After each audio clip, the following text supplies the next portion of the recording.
on. Thank you so much. Thanks so much, Ross. Good afternoon. My name is Jessica Fini. I am the manager of social media for American Honda, so I do cover both Honda and Acura brands. Thank you so much for inviting me here today, MediaPost, and the great introduction, Ross.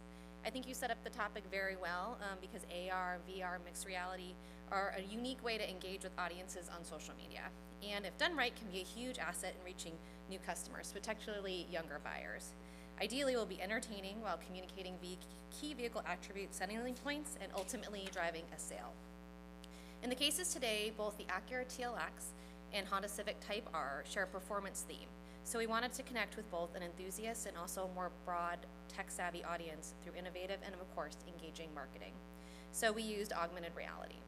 Why turn to AR to launch both cars? We wanted to advance the performance narrative and create thumb-stopping content in that very busy newsfeed. We wanted to capture user attention in a 3-second world.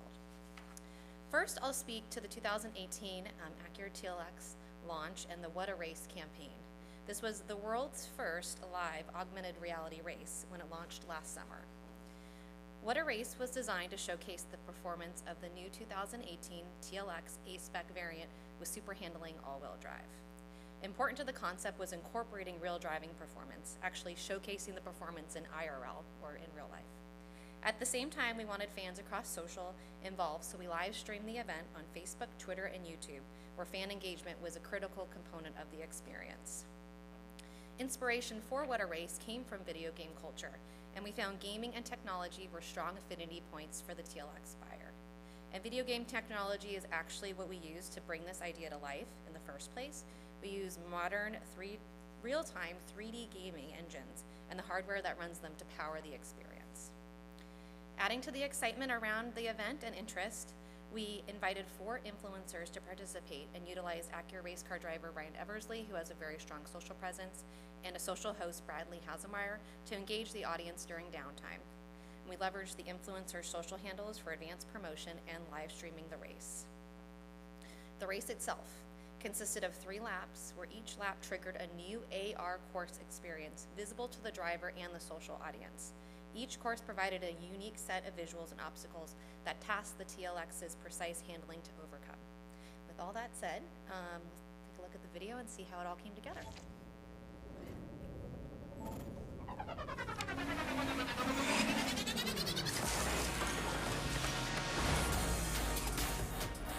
What's up, everybody? Welcome to history. So behind us, of course, is the TLX. It's a 2018, and what we're about to do is put 4 drivers through 3 laps on 3 different courses. How in the world are we going to do that? We're at a Marine base in Southern California. Well, we're using augmented reality in a visor with gyroscopes. So as our drivers are turning left and right, it matches the course that's been built from the ground up.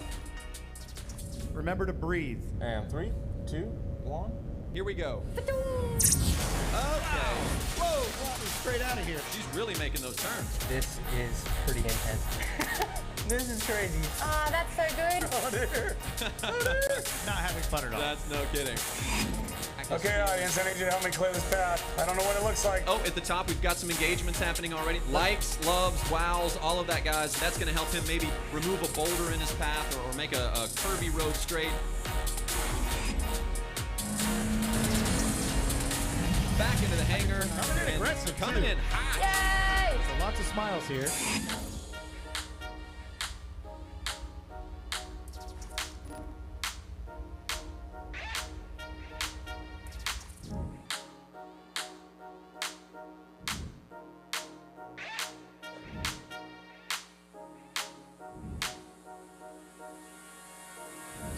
Congratulations to our winners. So let's give it up, please.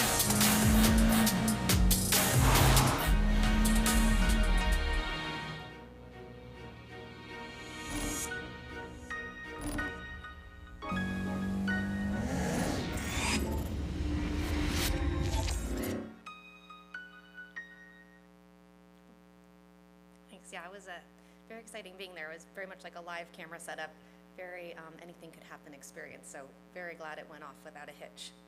Just getting technical for just a moment about the race, that custom helmet you saw in the video was a critical component in making the campaign happen and was really world's first in its application. It used, augmented reality was actually embedded in the visor, allowing for an unprecedented full-color 80-degree viewing experience. So when you turned your head, you were immersed in the VR world, or the AR world. And the helmet was also outfitted, as they mentioned, with a gyroscope, so they could monitor the head location, so they could alter the race course based on that.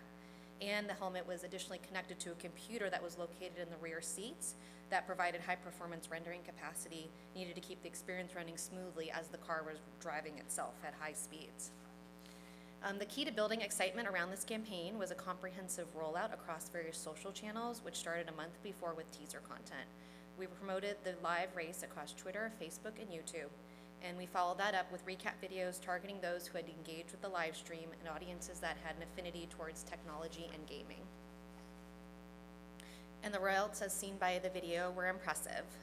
Just the live event alone, which lasted about over an hour, we had over 650,000 people tune in between Twitter and Facebook, and almost 50,000 engagements, so people liking, commenting, powering the drivers through different courses. And through our pre- and post-event efforts, we reached even more people, as the stats show here. Additionally, we saw great participation among our Acura dealers who were sharing and engaging on the live stream, and we know from a dealer standpoint, it's often hard to engage them on social. And we received strong pickup in the press across marketing, technology, and consumer publications, including MediaPost. And the presentation was presenting Acura as an innovative brand. Of course, after any new initiative, you have successes and learnings that you can take with you to the next campaign. At the time, this was last summer, Facebook event pages were just rolling out for brands to promote, so we decided to use it, but found since it was an online event and not really a real experiential event, the traction wasn't there, so we wouldn't recommend moving forward with those type of event pages for an online event. The initial teaser videos, some were quite abstract with AR experiences overshadowing the car, but once we started layering in the car visuals, that actually had a lot of traction, so definitely going with the more familiar visuals helped get people to tune in and drive awareness. And we definitely put a lot of paid media on the front end to drive awareness and traction around the event, so definitely allocating additional media spend to make sure that people know what's happening was very important. And we used lots of different targeting capability. Additionally, last summer, Facebook Live was kind of like the new darling of live media on social, but we found Twitter outperformed Facebook, so really since then we've leaned heavily into Twitter as being the place for live events. And again, I mentioned interest targeting, going after early tech adopters, for example, really proved fruitful as we saw a lot of engagement when the platform interests were layered in. And of course, being first reaps the glory in terms of that paid, owned, and earned media opportunity. And overall, it was a very successful campaign. We used technology to communicate that TLX is a performance luxury sedan with world-class handling, and we engaged a new audience that we may not have done with just our traditional launch creative. So shifting gears a bit to talk about the Honda side, because we used AR as well for that brand. I'm going to share the latest campaign, which was used to promote the Type R. Honda's rich racing heritage was at the heart of this very ambitious project, which featured the all-new 2018 Civic Type R. The Civic Type R was one of the most anticipated launches last year, with the variant finally being available to the US after years of only being available in Europe.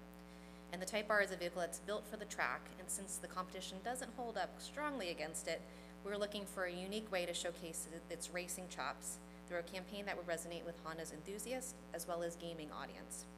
Since most people had never gotten to drive the Type R, it was important to get that excitement behind the wheel, but actually it turned out that gamers had actually been behind the wheel of the Type R for quite a while because it was featured in a lot of racing games like Forza.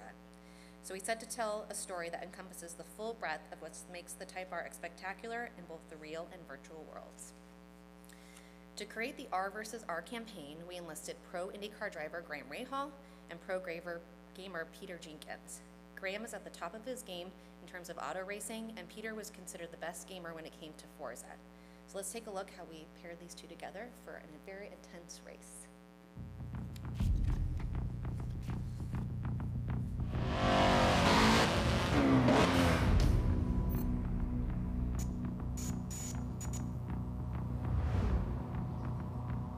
My name is Peter Jenkins. I run a full-time YouTube channel online, otherwise known as the Slab Train, and I've been playing Forza for about 5 to 7 years now.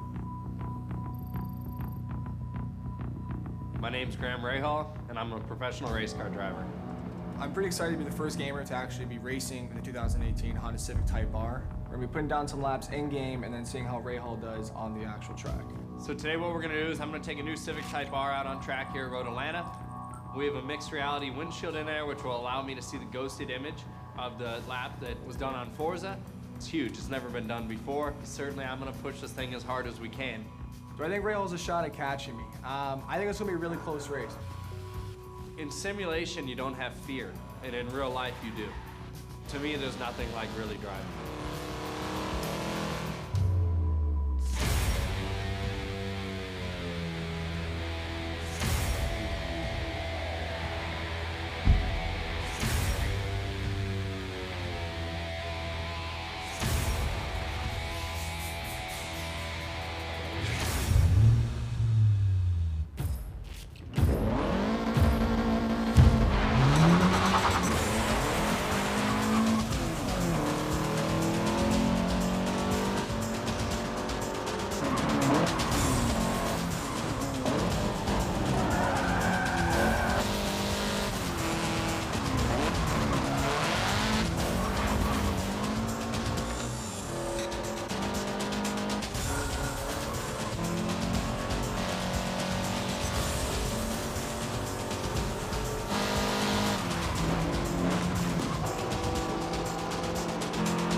Yeah, it really was that close. I was there. Oh, thank you.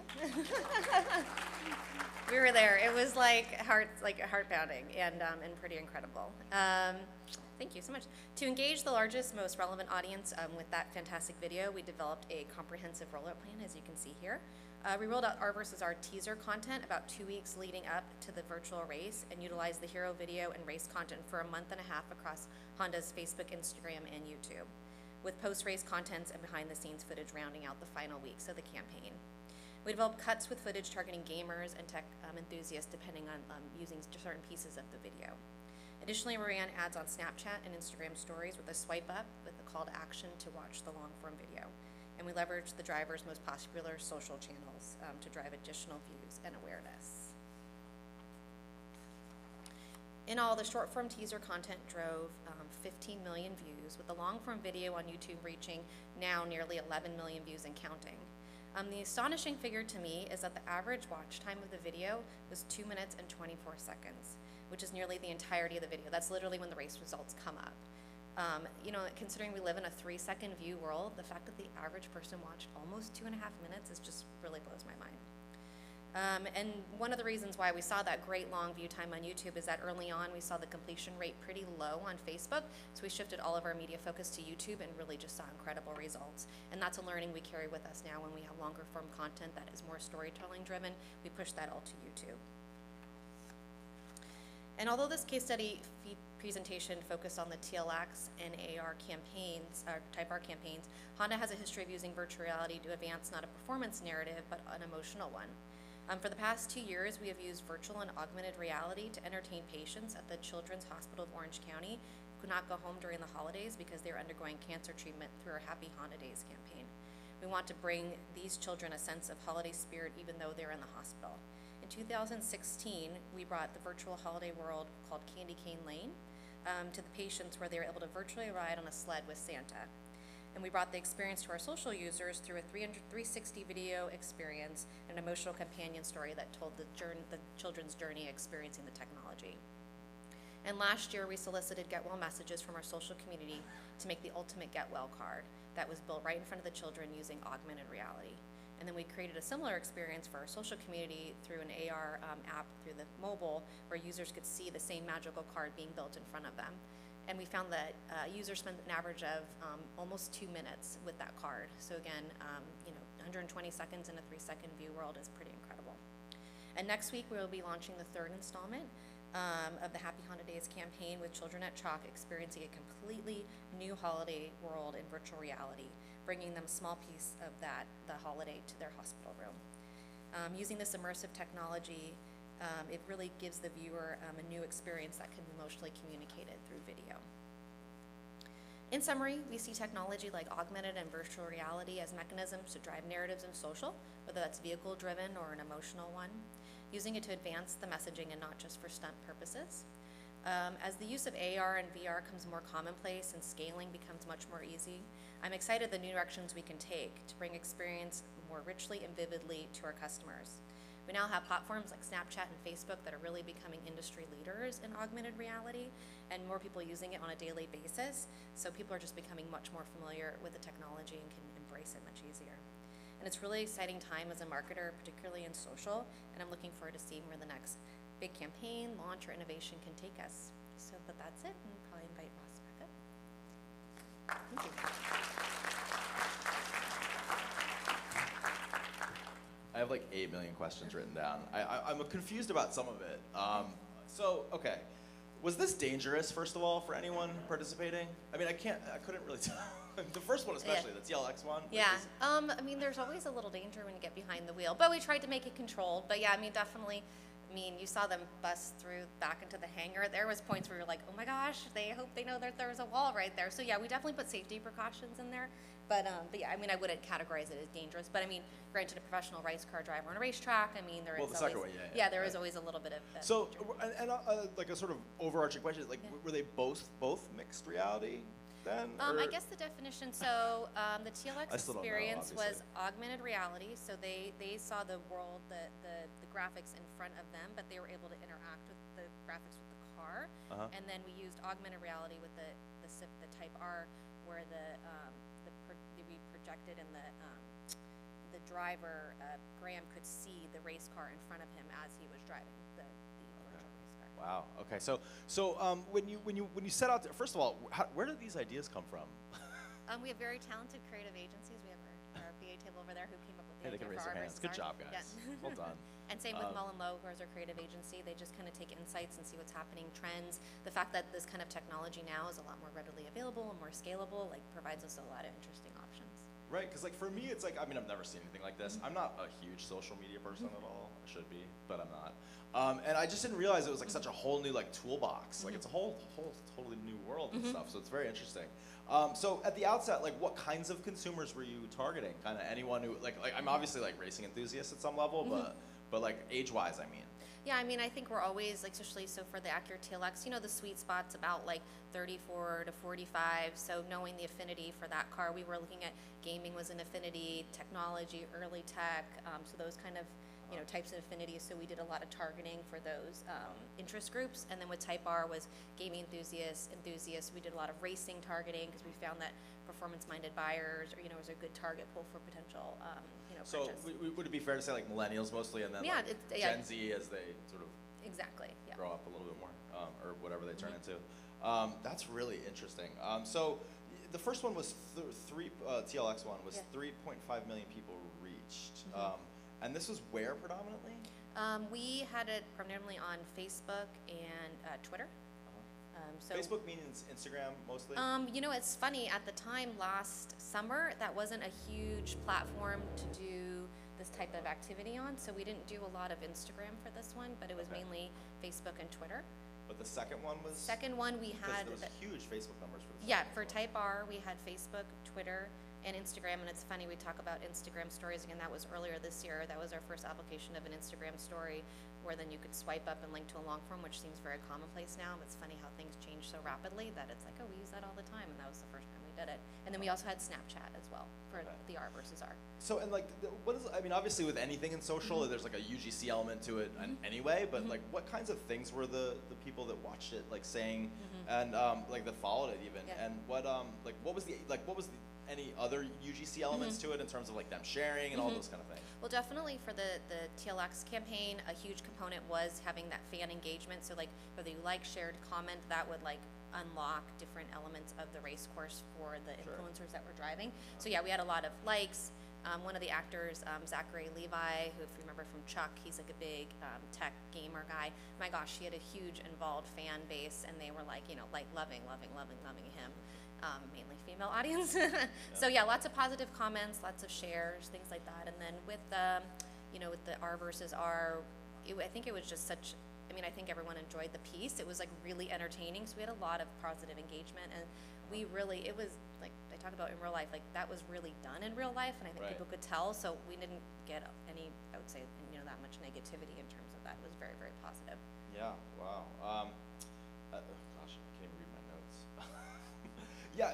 So how does this live post, post campaign? I mean, it must get huge like views in terms of post. I mean, life. I feel like a lot of campaigns are criticized for not having that, and I feel like this is something that people would think is really interesting and want to either go back to or discover for the first time years later. And I know well, with TLX, and so much was focused on the actual live event, we did do quite a bit of like chopping up the live event, because that was like an hour-long webcast. So we chopped that up into different pieces, focusing on different things, whether it was super handling all drive, whether it was the influencers, and so that lived on social, so we could target more people rather than having to watch the full hour.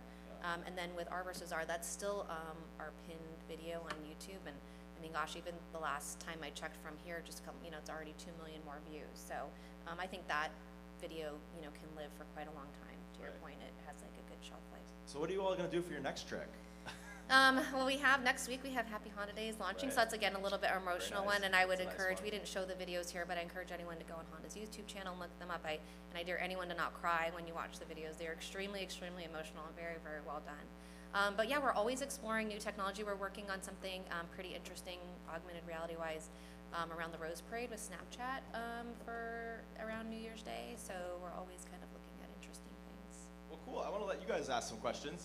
This was really interesting. I mean, I'm sure you might have some. Tanya? I got one right here. Oh, one back here. Okay. Hi, Fran Richards here from Hook It. Just a quick question. Is any follow-up on the R versus R and have the gamer out on the track? I think that could be dangerous.